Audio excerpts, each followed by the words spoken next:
Stock specific तो आप नहीं जाते हैं, लेकिन ये सवाल मुझे लगता है कि आप ज़रूर इसको एड्रेस करना चाहेंगे। ये मोहित यादव पूछ रहे हैं कि एक उनके पास फ्लेक्सी कैप है, एक मिड कैप है, एक स्मॉल कैप है। इन सब में उन्होंने 5-5 हज़ार करके 15,000 मंथली एसआईपी अभी वो चला रहे हैं। 25 साल चलाना चाहते हैं और हर साल वो 10% स्टेप अप करना चाहते हैं। तो क्या ये तरीका उनका ठीक है? क्या इस तरह से वो 10 करोड़ का कॉर्पस बना पाएँगे रिटायरमेंट तक? ये एक्सेलेंट एलोकेशन है।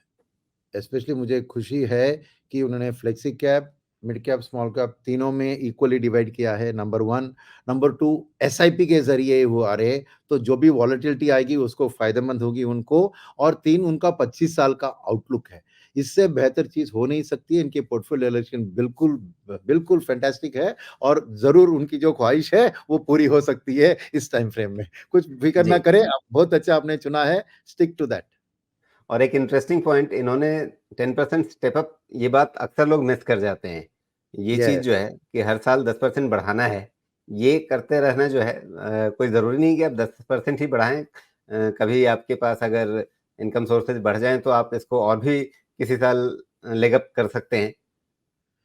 बिल्कुल, आपने सही इसको पकड़ा। इसके साथ और भी एक थॉट मैं जोड़ूँगा कि ये 10% जो स्टेप अप होता है ना, उसको थोड़ा वेरी करेंगे तो अच्छा होगा। तो मैं क्या कह रहा हूँ सुनिए, अभी हर साल डिसीज़न लेते हैं।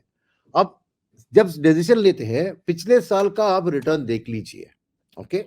और अगर पिछले साल का रिटर्न आपको 12% से ऊपर मिला है ओवरऑल आपके पोर्टफोलियो में, तो आप उसको 8% ही स्टेप अप कीजिए।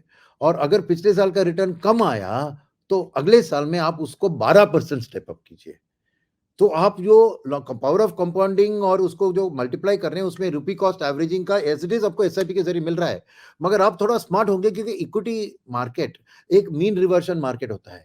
जैसे मैंने कहा, पिछले साल 30-40% मिला, इस साल उनको 8% ही बढ़ाना है। मगर इस साल 10% ही मिला समझिए, तो अगले साल उसको 12% बढ़ाइए। तो ये जो एक 2% का आप इधर उधर फ्लेक्सिबिलिटी करेंगे, तो वो एक जैसे तड़का आप ऐड कर रहे हैं आपके पोर्टफोलियो में, वो शायद लॉन्ग टर्म में उनको बेनिफिट आएगा। फिर आप जो बाय लो सेल हाई का जो एक थॉट प्रोसेस होता है स्टॉक मार्केट का, उसका पूरी तरह आप फायदा उठाने की, और ज्यादा मैं डिफरेंस नहीं करूंगा।